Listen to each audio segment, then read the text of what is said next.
আজকে কিন্তু আমি শুধু ঘুরতে আসি, পুরস্কার জিততে এসেছি। লটারি, বল নিক্ষেপ সবকিছুতেই ভাগ্য আমার সাথেই ছিল। আসসালামু আলাইকুম সবাইকে। আজকে আমরা এসেছি গাজীপুরের সাহেববাড়ি রিসোর্ট পিকনিকে, মানে হচ্ছে অফিস পিকনিকে। চারদিকে এত সুন্দর পরিবেশ, সবুজ ঘাস, খোলা বাতাস আর সবাই মিলে মজার মজার আড্ডা। বলুন কিছু কিছু জায়গা ঘুরে দেখায়, যতটুকু আর কি আমি ভিডিও ক্যাপচার করতে পেরেছি। ব্রাজিল বনাম আর্জেন্টিনার ফুটবল ম্যাচ। তাদের খেলা দেখে মনে হচ্ছিল এটা কোনো অফিস পিকনিক না, বড় একদম বিশ্বকাপের ফাইনাল।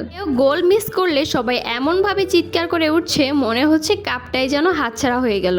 এই ছিল একটা সুন্দর সুইমিং পুল, তবে আমি সুইমিং করতে পারিনি। যখন শুরু হলো ভাবলাম আমি এবার না হয় পুরস্কারটাই না জানি হারিয়ে ফেলি।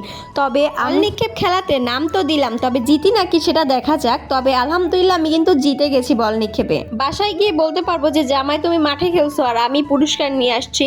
যাই হোক, সামনে কিন্তু খুব সুন্দর বৃষ্টি হচ্ছিল। সামনের দৃশ্যটা খালি একবার দেখো। সামনে যখন বৃষ্টি হচ্ছিল, সামনে কিন্তু অনেকে গোসল করতে নেমেছিল। তারপরে হচ্ছে আমাদের খাওয়া দাওয়ার পার্ট শুরু। সাথে ছিল হচ্ছে গরুর মাংস, পোলাও, রোস্ট। আর এই পোলাও রোস্টটা এত মজার ছিল, জামাই আমাকে মানে বেড়ে বেড়ে খাওয়াচ্ছিল, বউ আদর যেটাকে বলে।